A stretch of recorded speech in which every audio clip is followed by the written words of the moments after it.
I think whatever you put out there, you have to be very aware that one, your employers might see it. There's this judgment thing of people renting. It's like, is it your money though? But she was basically insinuating that like Nikia hadn't bought it outright and that we need to stop selling.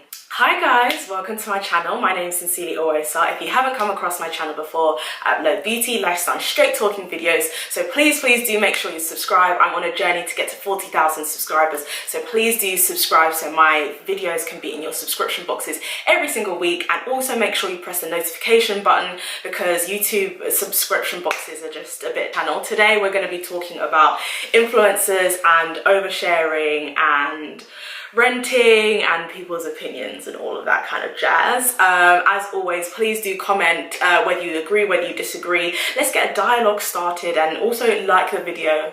Engage, man, engage. So yes, comment. I want to see what you guys think. Obviously, Nikita, you would have seen, she shared her amazing news of her, I think that was last week Saturday, amazing news of her moving into a new penthouse.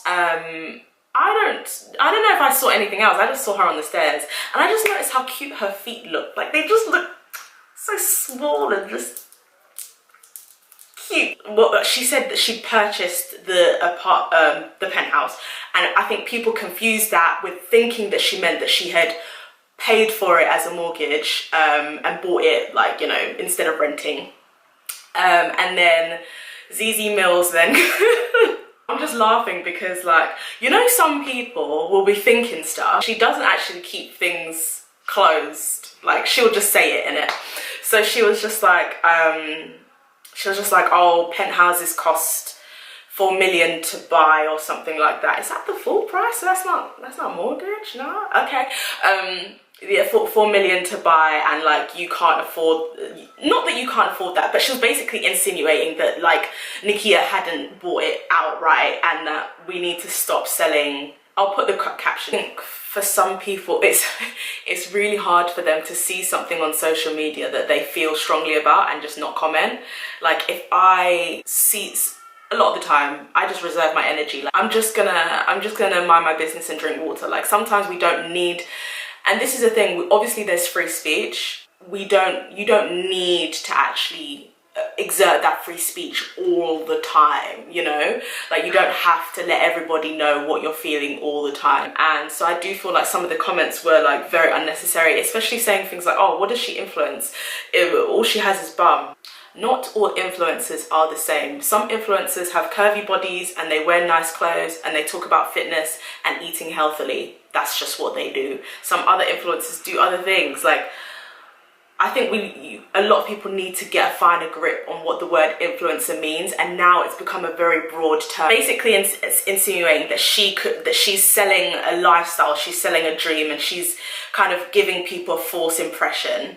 And you know what? I hear where she's coming from. I don't think that really applies to this situation, but I hear where she's coming from in general, because with social media, like, a lot of people don't share their struggles. They'll only share their victories, and that's okay, because I think in general humans are like that. Like, naturally, like if someone asks you, are you okay, you'll be like, yeah, I'm fine. You're not going to be like, oh well, actually I'm feeling really depressed because the weather's awful and I'm going through a lot of stress at work and my boss hates. I think influencers may have slightly more of a responsibility, to be honest, only because we are influencers. The thing though that we all have to remember is there's different types of influencers. There seems to be this thing of oh, you're an influencer, but are you actually influencing anything?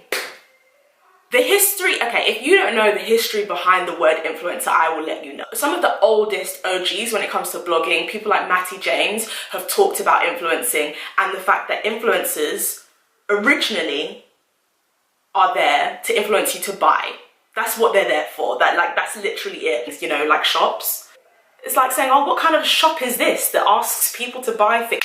Capitalism, it's a shop, you know? So like, originally influencers were there to influence you to buy things. Now influencing is all encompassing. It can mean all sorts of things, but you can be an influencer and have a nice bum and a nice body and talk about fitness and still be an influencer that's influencing people to be healthy or, like, you know, step up their fitness game. It's not unheard of. So not every influencer has to influence you to, you know, care about the environment or care about politics or care about race. Like, and I don't think every influencer should do that anyway. Everyone has their niche, and Nikita talks about fitness, and occasionally she'll do fashion, and occasionally she'll do beauty, or like things related to beauty, like, you know, teeth or hair and things like that. That's her lane.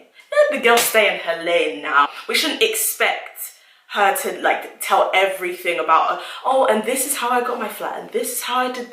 If she wants to show her house, let her show her house. Like, we live in this era of like everyone wanting to know, especially when it comes to buying property. And I think because of like the economic downturn and the housing crisis, everyone's festering, everyone's really desperate to like get on the property ladder, which is good, but it's like, kind of face your own.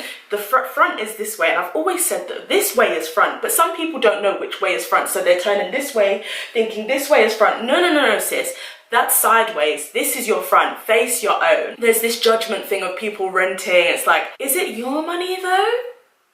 No. So now it's like, unfortunately, Nikita kind of felt like, you know, she had to like change the wording of the caption. Honestly, good for her. If she's renting, if she's getting her, if it's a mortgage, like, it's her money. Like, we shouldn't really be stressed. And I don't think she's selling.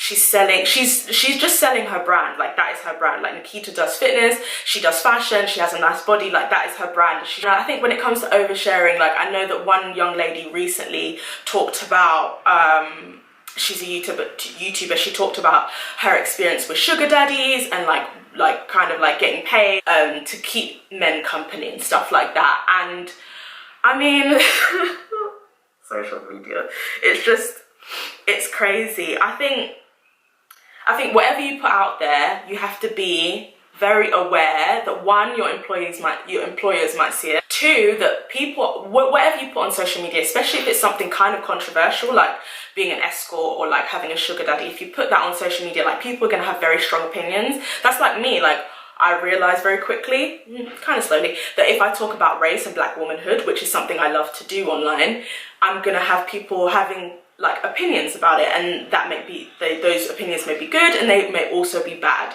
And so when you do talk about things like sugar daddies and like being paid for your time or being paid for other kind of favors, you have to be aware that people are going to respond.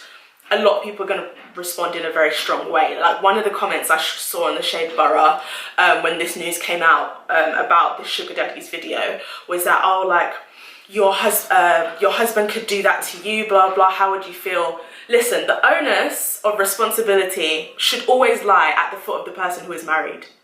Now, I'm not saying like that people should go and break people's homes or whatever, that's not my point, but I mean, we need to stop blaming mistresses or escorts or prostitutes or anyone outside the home. We need to start blaming the actual people who are married, who are going out looking for these types of thing. I think one thing as influencers that we have to know how we view social media. Do you use social media as for fun, just showing how you use makeup or showing your outfits? That's great, and people should also respect you for sticking to that. Or do you use social media for a version of activism? Do you use it to talk about cultural issues or societal issues? And people shouldn't expect you to deviate from that, and they should respect you for talking about that. However, if people don't respect you for those views, or respect you for using social media in that way, you have to kind of just be open to it. It doesn't mean it's nice. It's awful when people are saying horrible things about you, but you have to expect it. You have to expect people to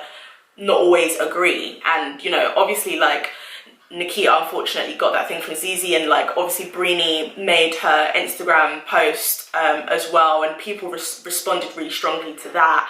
And I think we should just be happy for the people who are doing nice things. Like, honestly, let people have their nice things. But yeah, we just need to be aware of the way that we use social media, and we also just need to be aware that not everyone is going to respect your lifestyle and respect the way that you use your influence. But yes, I hope that you've enjoyed the video. I hope that you've learned something, and if you have anything to say, please do leave that in the comments, and also make sure you subscribe. Thanks for watching. Bye.